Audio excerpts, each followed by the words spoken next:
4 years ago today was the release of FNAF VR Help Wanted, a game that reinvented the FNAF series whilst also continuing the story following Ultimate Custom Night.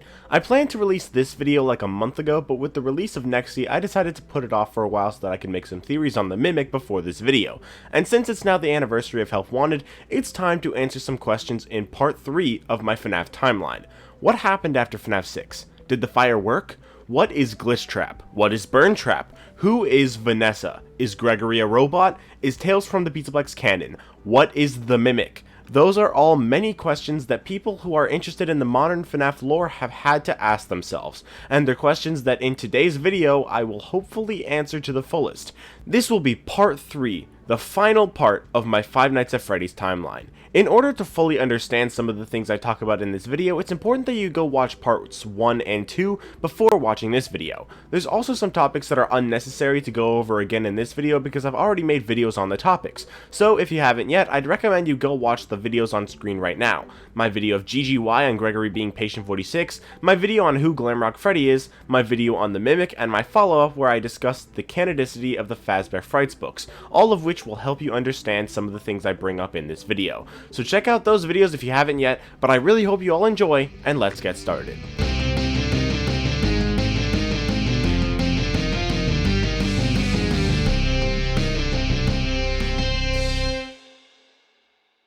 Approaching the end of my last timeline video, I mentioned an idea that some people understandably questioned. Vanessa being Michael's daughter. Now, when I first heard this idea all the way back before Security Breach first came out, I thought the idea was absurd. I mean, Vanessa being Mike's daughter? I didn't think that there was any evidence at the time, but then Security Breach actually came out. The Security Breach game itself provided some evidence for the theory and also evidence that it could work. I think the main reason this theory sparked into existence in the first place is because of the FNAF AR emails, where Vanessa's last name is shown to begin with an A. Obviously not every name beginning with an A is Afton, but in a series like this, it seemed intriguing. It would also make sense for Vanessa to have begun working for Freddy's if it were such a big part of her father's life.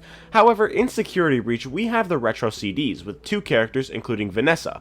In Vanessa's backstory, we learn that her father's name is Bill. Doesn't that kill the Mike being her father idea completely? Well, no, not really. See, the backstory we are given about Vanessa is that her father named Bill forced her to say bad things about her mom in divorce court so that Bill could get custody of her. Following this event, something terrible happened to her mom, implying that she killed herself. Now, who do we know that is manipulative, evil, and literally named Bill? William Afton. Vanessa's referring to William Afton as her father. Some people say that it's just a coincidence that she has a similar backstory to one of the Afton children, but that would not only be pretty terrible writing, but it's also implied that it is the backstory of one of the Afton children in the games themselves. In the sticky note room of Security Breach, there is the Afton table, which has the mother and father bots, as well as the Afton children, the circus baby one being Elizabeth, the pizza worker being Mike, and the headless one being the bite victim. But in the files of Security Breach, the mother and father bots actually have a conversation. The father comes home after losing his job, and the mother gets angry and says she is leaving and taking the children. Vanessa's backstory picks up right from there, with them getting a divorce, and the father trying to make sure the mother doesn't get the children, specifically the daughter. William Afton took away the mother of Elizabeth, getting her to kill herself in the aftermath of her losing custody of Elizabeth. But then, if that's the case, then why is Vanessa talking about Elizabeth's past? It seems like she thinks that William is actually her father, and it seems like she thinks that the backstory is actually hers. So, why? Well, for that answer, we need to turn to one of the scrapped Fazbear Fright stories, You're the Band. The main character of You're the Band is a single mother named Sylvia with a 7-year-old son named Timmy. Timmy's 8th birthday is coming up, and recently he'd randomly gotten really into Freddy's, even though it had last been opened about 30 years ago. So Sylvia decides to get Timmy a Freddy Fazbear mask from online. It was really vintage, and the seller was kinda sketchy, but she got it anyway. When it arrived, she found it was in a pretty filthy box, but Timmy loved the new mask. However, he began acting a bit strange. A weird dude in his early 20s named Mike started sneaking around their house as well, and it turns out that he was the security guard at the old abandoned Freddy's, and the Freddy Fazbear head had gone missing recently. A weird shadow monster brought Timmy to Freddy's, and there's a cool scene where the puppet shows up and stuff, Freddy gets his head back, Timmy goes back to normal, and it's a happy ending.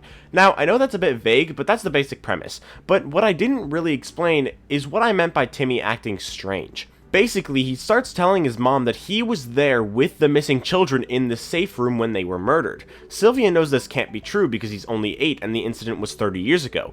Timmy knows certain details that he can't possibly have known.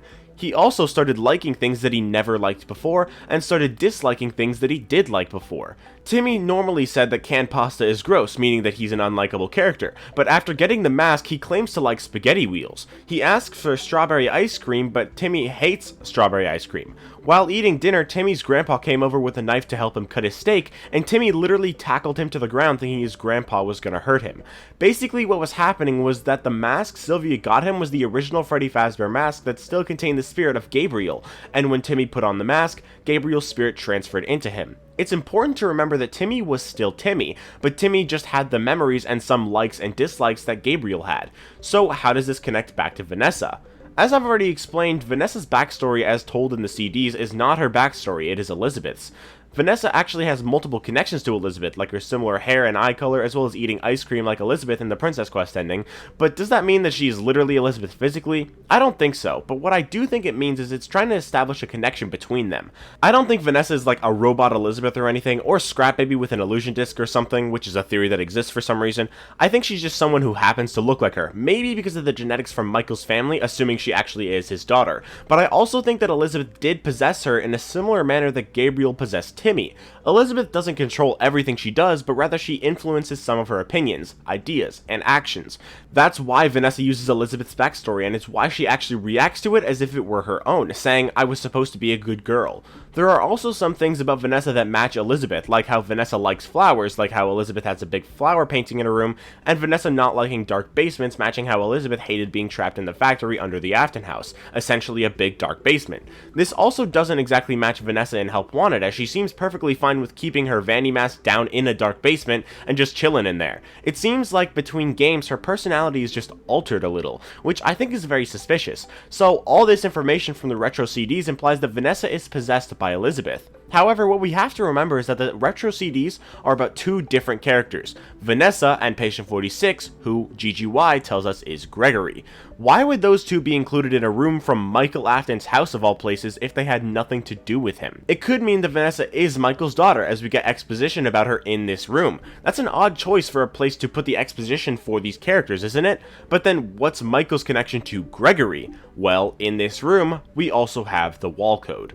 Since the release of the Storyteller, people have been saying that the wall code is all about the Mimic. At the end of the Storyteller, Edwin writes weird code, like triangles within triangles, on colored construction paper. This code is described in a very similar manner to the wall code. However, does this really mean that the wall code we see in the game is actually the exact same one that is in Mike's room? Why would the code be in Mike's room at all if Mike himself wasn't the one writing it? There's also the fact that Edwin's is on construction paper, so why would they copy it onto the wall? What's more is that the actions listed in the code are all the actions that Gregory is able to do in Security Breach, including crushing the Vile Band, as we see Gregory destroying the animatronics. The breath that is being referred to in the wall code is also claimed to be made for the intention of saving souls, meaning the breath is not the Mimic, because the Mimic is literally a bad guy. The breath is Gregory, which furthers the idea of him being a robot. It really is a controversial theory, and many people still don't believe it. Some people say that Gregory can't be a robot because he has a family and goes to school, but that is quite literally just feigning ignorance, as Charlie in the books is a robot, but that doesn't stop her from going to school or having a family. Think about what I said about Gregory, Patient 46, having exposition in Mike's room. Why there? Because Michael was the one to build him. That's why the wall code is in his room. Michael created Gregory to destroy the Glamrocks, but also built him in the image of his younger brother whom he killed. It's his attempt at redemption, and maybe he just wants to raise a son. I don't see what the big deal is with Mike creating Gregory as a twofer, a robot with the intent of saving the spirits, and a son that he could raise as his own. GGY does tell us that his family just moved to the city recently, meaning it's possible that Gregory was just created and then brought to the city more recently and began going to school. But all of this begs the question of how Michael would have built Gregory to destroy the Glamrocks after the events of FNAF 6, or how he's able to have a child following Sister Location. But they're pretty simple to explain. Remnant in FNAF 6 is stated to only have a possibility to burn in fire, and William in the Fourth Closet graphic novel claims that the Remnant cannot be destroyed by heat. Essentially that means that Henry was wrong, which means its plan failed. The Remnant is still around, meaning that Michael is still alive, and it also means that the Blob, who basically is just expanded Molten Freddy, still contains the souls of the original missing children. I've made a whole video on this topic, and more so if you haven't yet, I'd highly recommend you check that out if you're not quite sold on the idea.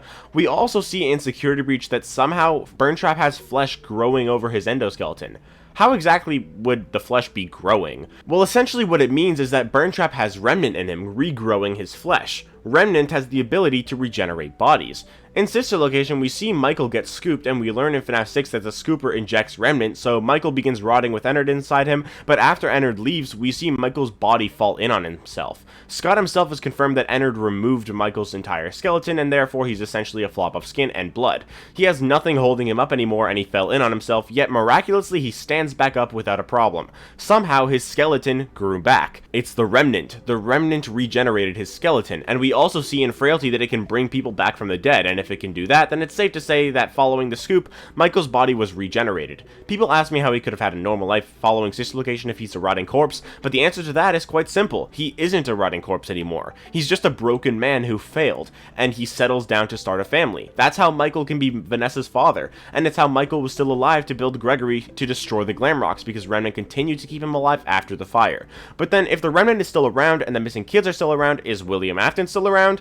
It's hard to say for certain after the recent story of the Mimic, but as I mentioned in the beginning, you should probably watch my video on the Mimic to know my full thoughts on that. But there are a couple more things to mention. In my last timeline video, I mentioned that Vanessa was born in 2009, however, now that I know the truth about how the Mimic affects the timeline, I no longer think that's the case. I thought originally that Security Breach could be in 2035, but as time went on, the idea of it being 2046 grew on me. There is a calendar in Security Breach that matches very specific years. 2029, 2035, 2046, and 2047 all match the calendar, just to name a few, so it could potentially be in any one of those years. However, in The Mimic, a story that almost definitely takes place before the missing children incident, which was in 1985, it's revealed that it takes place 40 years before the Storyteller, placing it in 2025 at the latest. Since the Pizzaplex has been open for 5 years by the time of Security Breach, according to the Faz Life magazines, the only year within 5 years of 2025 that matches the calendar we can find in Security Breach is 2029. Vanessa is 23 by the time of the FNAF AR emails, which take place around the same time as the Security Breach CDs,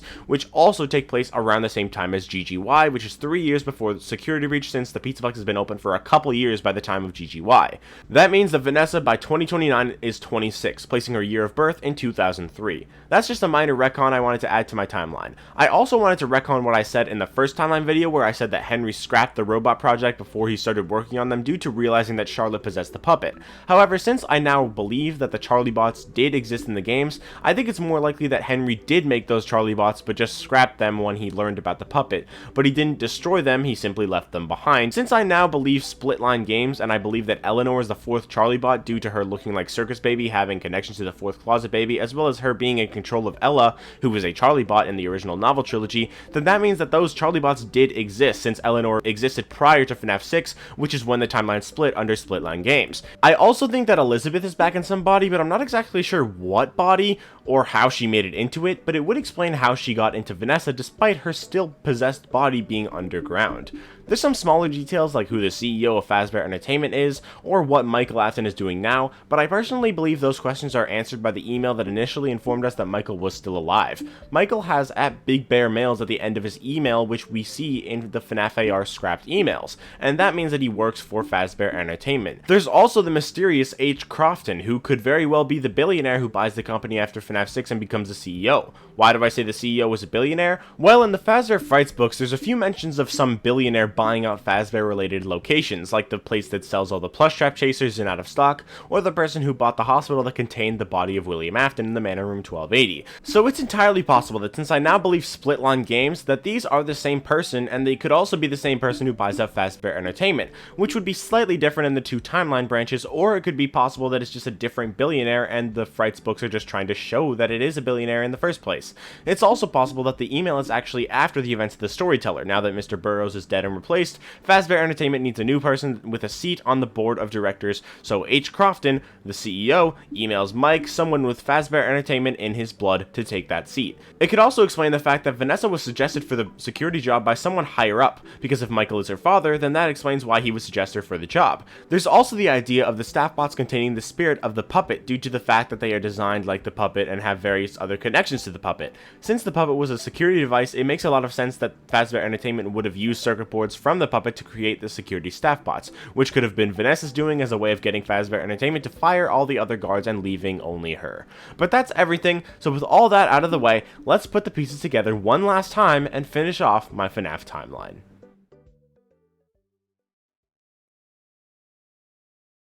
Henry was gone, but everyone he tried to destroy was still here. He'd overlooked some of the details that made his plan what it was. He didn't realize that there was only a chance that Remnant would be destroyed by heat. He thought it would absolutely happen, but he was wrong. Molten Freddy still contained the spirits of the missing children, and their remnant was still inside the body of Michael Afton, who despite his rotisserie chicken of a body was able to return to his family, being healed by the remnant inside him after a few days. He continued his life with his daughter and his wife. Meanwhile, Molten Freddy, Scrap Baby, Lefty, and Scraptrap were still underneath the wreckage of Freddy Fazbear's Pizza Place. Although they weren't freed and still did pose a potential threat, they were trapped for the meantime. But Afton? While Afton was trapped underneath the Freddy's building, he was being tortured through nightmarish experiences by the one kid that everyone forgot about. The one that he shouldn't have killed. Andrew. Andrew was a child that William murdered sometime back in the 80s, but no one knew about him. Everyone forgot. Andrew was always quite an angry kid, and when William killed him, he wanted so badly to get revenge. But he wasn't the only one. Andrew was the one William shouldn't have killed, but Cassidy was a vengeful spirit. Afton was trapped down here beneath the Freddy Fazbear's Pizza Place building with nothing left to do, being tortured by Andrew and Cassidy. Meanwhile, the Fazbear Entertainment Company was going to be shut down, but a billionaire had bought out the company. A billionaire who just couldn't stand to see this company that meant so much to so many people just disappear for good. He couldn't let that happen, so he bought the company. Construction immediately began on Fazbear Entertainment's biggest project yet, Freddy Fazbear's Mega Pizzaplex. Multiple of these pizzaplexes would be made, but the main one would be built in the original town of Hurricane, Utah, right on top of the burned down Freddy Fazbear's Pizza Place. Construction begins while Fazbear Entertainment hires a game company called Silver Parasol Games to create a game making fun of games that a supposedly rogue indie game developer named Steve Snodgrass had made a long time ago. However, what they didn't tell Parasol was that Fazbear Entertainment had actually hired Steve Snodgrass to make these games to discredit the rumors of murders so that they could retrieve their branding and allow their company to be popular again. The employees at Silver Parasol eventually did find out about this, but it was immediately overshadowed by something looming in the files of the Freddy Fazbear virtual experience. Silver Parasol and Fazbear Entertainment wanted the performance routines and an animatronic behavior within the game to match what they had in the past, so they retrieved an endoskeleton that had been made in the 80s by a man named Edwin, who is now a consultant for Fazbear Entertainment. The endoskeleton was called the Mimic, and it essentially mimicked the actions of humans that it saw. Fazbear Entertainment thought that it could retrieve the programming called Mimic 1 to replicate the actions of the past animatronics for the game. It did work, but unfortunately it also let out something undesirable. Back in the 80s, when the Mimic Endo was created, it had been exposed to a large amount of agony and anger that it primarily exerted those types of actions. The Mimic Endo had also witnessed the murders with William Afton luring and stuffing the children into the animatronics and killing them. When the Mimic was let out into the game, it began mimicking the actions of Afton, recreating the actions of William Afton luring and stuffing the children into the animatronics. The Mimic programming formed into an entity known as Glitchtrap, essentially a virus recreating the actions of Afton, but the programming also was able to insert itself into the beta testers. The first beta tester, Jeremy, had gotten infected with the Glitchtrap virus. A girl began documenting her experience working for the company, talking about Jeremy's actions as he was driven more and more into insanity. Silver Parasol was planning to fire him, but eventually Jeremy cut off his own face using a guillotine paper slicer. This tape girl ended up being the next beta tester, but she realized that Glitchtrap had attached itself to her tapes, which she hid in a small compartment of the game, so she tried to destroy the anomaly, but failed and got herself possessed by Glitchtrap as well. These tapes were planned to be for the next beta tester, but when she separated them all, it allowed for no one to be aware of Glitchtrap, and eventually, the tape girl was thrown out of the picture. Enter Michael Afton's daughter, Vanessa. Vanessa had been very curious about what caused her father to be so invested in the Fazbear company, so she decided to work for the company, becoming the next beta tester following the tape girl. However, Vanessa begins noticing strange things about the game, finding strange glitched tapes all over the place. She collects 16 in total, listening to the documentation of tape girl's experiences with Glitchtrap, but as Vanessa collected them, Glitchtrap appeared to her, becoming more and more fully formed. Vanessa finds the final tape which tells her a supposed way to destroy Glitchtrap, so she tries it. However, she failed. Tape Girl had already been possessed by Glitchtrap and had intentionally set up Vanessa to be as well. Vanessa was now haunted by Glitchtrap, who had been influencing her thoughts, forcing her to do things that she didn't want to do. He forced her to go to work a computer job for Fazbear Entertainment.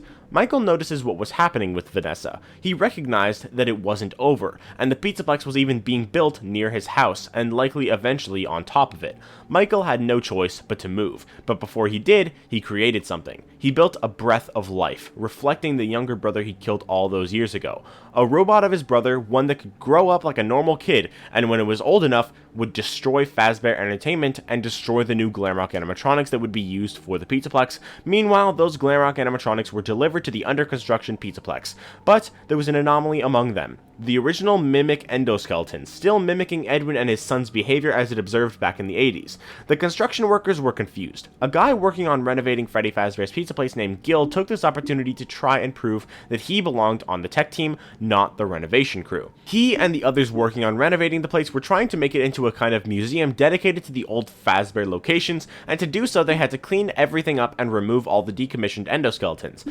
However, Gil had the idea to use the mimic endoskeleton and program it to rip off all the arms and legs of the endoskeletons around so that they wouldn't have to do it themselves.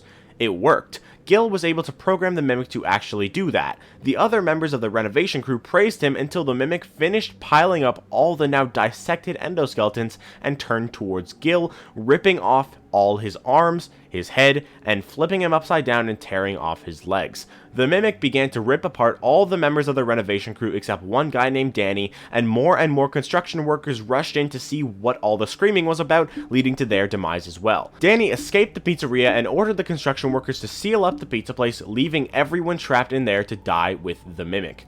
Some time passes, and Michael's recreation of his brother, now named Gregory, lives his life like a normal kid, with fake memories in place so that he has no idea what he truly is. He goes to school like a normal kid, he eats food and showers like a normal kid, and he has a normal family including his father, Michael. Some time passes and the Pizzaplex opens with many incredible attractions like a roller coaster, Freddy's Fortress, go-karts, laser tag, and the Urban Legends Role Players Auditorium, and many others. However, there had been one attraction, Ballura's Fitness and Flex, that was originally planned but got shut down due to an incident that happened inside. Safety protocols went wrong and an employee was found dead, but this attraction ended up getting replaced by an attraction called Mazercise, essentially the same as Ballura's Fitness and Flex, except the maze was not through tubes but rather through actual walls, and the main character of the attraction was now Chica. The Pizzaplex does open though, and it is a massive success, making pools of money. However, the expenses of the Pizzaplex actually began outweighing the income, so much so that the board chairman, Mr. Burrows, decided that they had to remove some of the things that are costing them so much money, including the story writers that created stories for arcade machines, the AR and VR booths, and the Urban Legends Role Players Auditorium. Many people lost their jobs, but in their place would be the Storyteller, an animatronic that would live in a baobab tree using the Mimic 1 programming, would automatically generate stories that would be used for all those games. The Mimic 1 program would essentially mimic the old story creators in the way that they would use the different factors of storytelling, including different characters and such, and create the stories that way. However, this baobab tree was placed in the center of the Pizzaplex and had wires that connected all throughout the Pizzaplex and into the attractions, spiraling all throughout the Superstarcade and other attractions. These wires carried the Mimic 1 virus, spreading it throughout the whole Pizzaplex, including into the Glamrock animatronics, amplifying their personality traits. Edwin knew that there was something wrong with the Storyteller, and so he investigated, finding out that the Storyteller was an animatronic designed like a familiar white tiger. Edwin was shaken about this, and he entered the Storyteller's tree every day to try and fix everything. Mr. Burrows, the Fazbear Entertainment board chairman, believed that Edwin was the one causing the problems with the Glamrock animatronics and trapped him inside the Storyteller's tree. However, because the tree had no ventilation, Edwin ran out of air inside the tree, dying, but not before writing a strange code and the words "I'm sorry" onto numerous pieces of colored construction paper.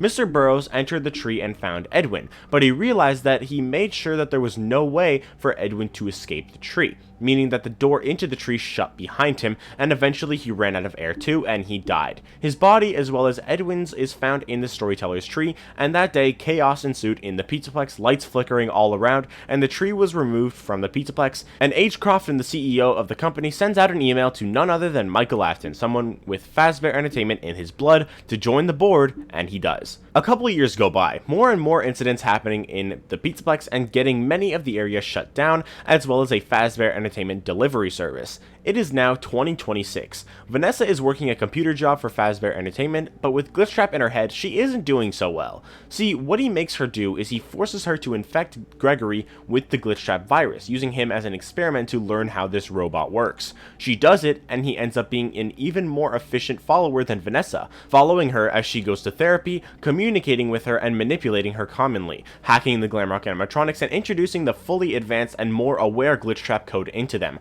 changing them slightly into more amplified versions of themselves, making Monty more aggressive, Chica more hungry, Freddy more spoiled and submissive, and Roxy more self-centered.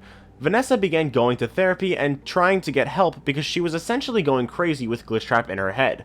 Gregory followed her to therapy to keep an eye on her, but he basically became a patient himself. The therapist slowly linked Gregory to suspicious activity within the Pizzaplex, and whenever they did, he would kill them. Then the next would find out, and he would kill her, and the next, and the next, and the next. While this was happening though, the spirit of Elizabeth had made its way out into the world. All Elizabeth wanted to do was make her dad proud. What she essentially did was she possessed Vanessa, joining Glitchtrap as a voice in her head, influencing her actions. What the Mimic wanted, though, was to essentially become the man that he was mimicking. He wanted to become William Afton. To make this happen, a few more things happened. Somehow, the old Springtrap suit that William left behind after the fire at Fazbear's Fright had been brought into the Pizzaplex and made its way to the Urban Legends Roleplayers Auditorium, and this led to a couple deaths which got the auditorium shut down. This gave Vanessa an opportunity. Vanessa bought fake fabric and began crafting her own rabbit costume. Vanessa, in this persona, became known as Vanny. She then requested a transfer from her current Fazbear Entertainment desk job to a security job at Freddy Fazbear's Mega Pizzaplex.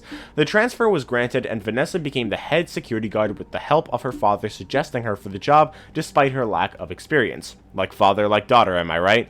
Using her rabbit costume, Vanessa lured and killed 9 children, leaving them in a room with endoskeletons which their spirits promptly possessed. Vanessa then brought these endoskeletons as well as the old Springtrap costume down to Freddy Fazbear's Pizza Place. The Mimic sent her there, along with Glamrock Freddy, down under the Pizzaplex and into the Freddy Fazbear's Pizza Place, and she used Freddy to dig a hole down, clearing the path to the labyrinth and down to William Afton's body, still barely alive and still being tortured by Andrew and not Cassidy, who was no longer in his body as her spirit had been wandering, trying desperately to destroy the Mimic, which made her realize that torching William would never really help anything. All it did was keep the rest of the spirits around. All she wanted now was to destroy William and everything to do with him. But Andrew was keeping him alive. Vanny melted the endoskeletons together and used the Remnant, fusing Afton's corpse to the Mimic and injecting his body with the Remnant. This caused Afton's body to begin regenerating and it was now one with the Mimic. The Mimic program, now in tandem with William, was too strong for Andrew to keep William tortured, leaving him powerless with William now back in control. While Freddy was down here, however, he came into contact with a fragment of the spirit of Evan, who found his way into Glamrock Freddy. However, as of right now, the Glitchtrap virus overrode the spirit. The remainder of Elizabeth's spirit inside the Scrap Baby animatronic made its way into Vanessa's head, reuniting the fragments of her spirits with each other. What Vanessa's goal entailed next was becoming the only security guard at the Pizzaplex. The Pizzaplex had staff bots which carried out various tasks, but what Vanessa needed to do was encourage Fazbear Entertainment to create security staff bots to replace all the other security guards. Fazbear Entertainment was very set on using authentic characters for their coding, using the Mimic when they couldn't. However, if they were going to use security robots, then what better to use than an actual animatronic that was an actual security device? And so, while she was under the Pizzaplex, she found the puppet animatronic and scanned it onto circuit boards to send to Fazbear Entertainment. However, this also scanned the puppet's spirit into all those security robots, which was not the intention. Charlotte's spirit, however, was able to infiltrate some of the remaining wires from the Storyteller's tree, specifically the ones in the Superstarcade, expunging the Glitchtrap virus from that area of the Pizzaplex. However, Vanessa's plan worked. Every security guard excluding her was fired from the Pizzaplex. However, when this happened, her Vanny side came out, and at this staff meeting, when it was announced that everyone would be able to enjoy extra time with their families, Vanny killed every security guard. The incident was covered up, and that staff room was shut down, and Vanessa was now the only security guard in the Pizzaplex. As the Gregory robot grows up, surpassing the age of 13 in 2027, he transitions into another, a slightly older robot which promptly had to be adjusted, transferring the Glitchtrap virus from the previous bot into the other one. Because they had no use for the old one, they threw him out into the street. The 12-year-old Gregory that was thrown away though still had a consciousness, being forced to be homeless and sometimes using the Pizzaplex as a place to sleep. This Gregory no longer contained the Glitchtrap virus but also couldn't return home because there was an imposter in his place. Gregory didn't know he himself was a robot, but he did know that Vanessa could not be trusted and that the other Gregory was evil. And then we fast forward ahead to 2029. Spirits are wandering, Vanessa is doing her best to help Glitchtrap as well as Burntrap in the basement, the missing children still reside in Molten Freddy, who has now absorbed the spiritless puppet and circus baby who are both absent from their original bodies. Old scrapped animatronics from the delivery service had been thrown down into the pizza place when they were no longer needed, and they were absorbed into Molten Freddy, who built upon himself, making him into a giant blob, an amalgamation of animatronics tangled within the wires of Molten Freddy. Burntrap was now manipulating the spirits inside this blob into thinking that he was their friend. Monty had destroyed Glamrock Bonnie, who Vanessa disposed of, throwing him somewhere unknown, and Gregory was living inside the Pizzaplex. Many attractions had been shut down, including the roller coaster, VR and AR booths, Freddy's Fortress, and many more. The only attractions left were Phaser Blast, Kids Cove, Mazer's Size, Monty Golf, Roxy Raceway, and Bonnie Bowl, which had now been void of Glamrock Bonnie. One day during her performance, Freddy glitched out, ruining a little girl's birthday. As he woke up, he discovered Gregory inside his chest. Freddy had to be put in safe mode, a program which did not run the Glitchtrap virus, and this allowed Evan's spirit to take control. However, Evan no longer had any memories, and he'd essentially become one with Freddy. He wanted to help Gregory, so throughout the night he tried his best to protect him, defending him from the other animatronics still infected with Glitchtrap who were hunting Gregory down to take him to Burntrap,